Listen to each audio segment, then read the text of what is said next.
بسم اللہ الرحمن الرحیم الصلاۃ والسلام علی خاتم النبیین الصلاۃ والسلام علی رحمۃ للعالمین فاما بعد۔ حدیث نمبر 1395 ابن ماجہ حدیث صحیح۔ آج کی حدیث مبارکہ کا عنوان ہے توبہ یا سچی توبہ کیسے کی جائے۔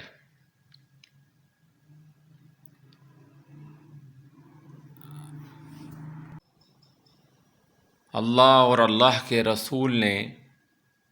ہر دین کی ہر چیز کو کھول کھول کر بیان کر دیا ہے، اور اس حدیث مبارکہ میں بتایا گیا ہے کہ اگر کوئی انسان کوئی گناہ اس سے سرزد ہو جائے تو وہ اس کے لیے سچی توبہ یا توبہ کیسے کرے۔ حضرت علی رضی اللہ تعالی عنہ سے روایت ہے، انہوں نے فرمایا، میں جب رسول اللہ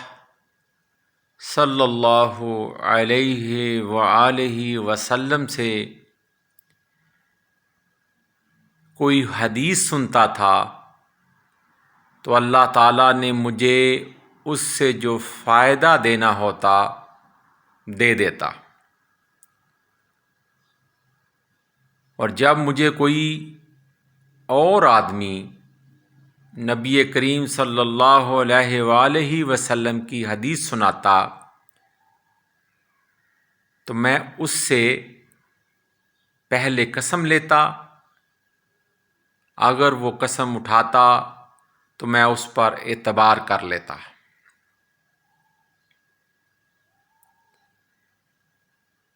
یعنی کہ حدیث مبارکہ میں اس قدر احتیاط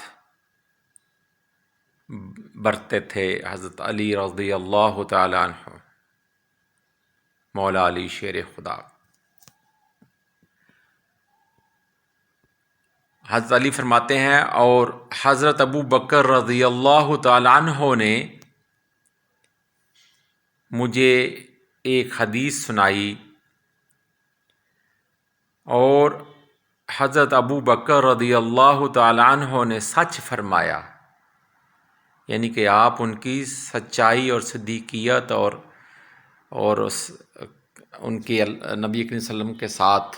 محبت کا اظہار کرتے ہوئے کہہ رہے ہیں کہ وہ تو ہمیشہ سچ بات کہتے تھے، انہوں نے سچ کہا۔ انہوں نے فرمایا کہ رسول اللہ صلی اللہ علیہ وآلہ وسلم نے فرمایا،